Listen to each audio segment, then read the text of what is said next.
Le monde est mon miroir. Nous avons tous la possibilité, à chaque instant, de nous voir à travers les autres. Le monde est un livre ouvert sur ce que nous sommes.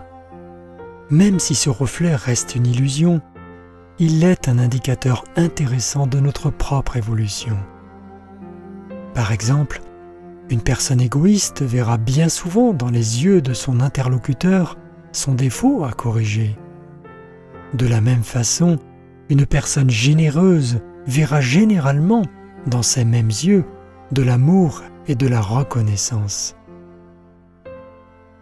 Lorsqu'une personne ne se sent pas heureuse, et donc a un miroir du monde assez sombre, elle a la plupart du temps le réflexe d'accuser les circonstances extérieures ou telle personne de son mal-être. Mais il est important de comprendre à quel point nous sommes des créateurs à chaque instant de notre propre monde. Et nous sommes donc responsables des conditions de notre vie à chaque instant.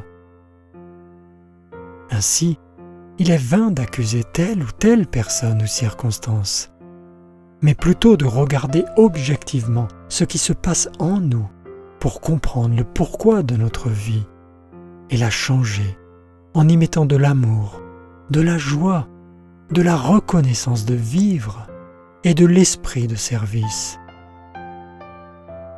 L'énergie du divin en nous exécute, par notre libre arbitre, ce que nous souhaitons. Nous sommes à chaque instant, par nos pensées, notre comportement, nos mots et nos actes, le créateur de notre présent et donc de notre futur. À chacun de nous de placer dans notre vie les bons ingrédients qui nous permettront d'être heureux et pleinement satisfaits.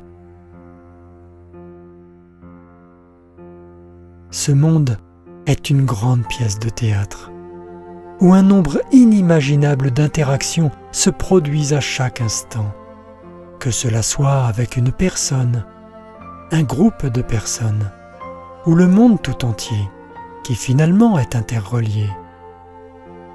Toutes les émotions et sentiments voyagent sans temps ni distance, et nous sommes en quelque sorte connectés en permanence aux autres.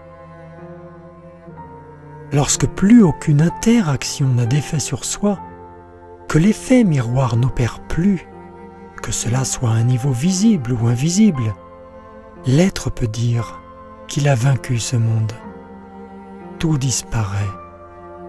Toute l'illusion colportée par les émotions des personnes qui composent ce monde n'a plus de pouvoir, et ainsi la lumière apparaît dans toute sa beauté. C'est l'illumination. L'évolution est comme les différents niveaux d'un jeu vidéo, et lorsqu'un palier est atteint, le niveau suivant apparaît. Ces niveaux ne représentent finalement que nos limitations auto-créées, et chaque victoire sur une limitation nous ouvre le niveau de jeu suivant.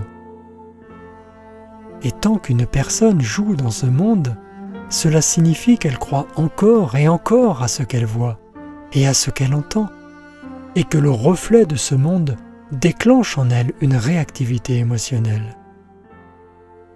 N'oubliez pas Bouddha, sous son grand arbre, et Mara tentant de le faire à nouveau interagir avec l'illusion de ce monde. Mais sagement, il n'a vu dans les images que lui présentait ce tentateur qu'une illusion dans laquelle il ne donnait plus aucun crédit. Et ainsi, l'illumination de son esprit s'embrasa de la pure lumière divine. Voyons en chacun, en chaque situation, un miroir qui nous révèle qui nous sommes et où nous en sommes dans notre évolution. Cela est le plus bel indicateur qui nous invite à nous améliorer, à changer positivement en toutes circonstances.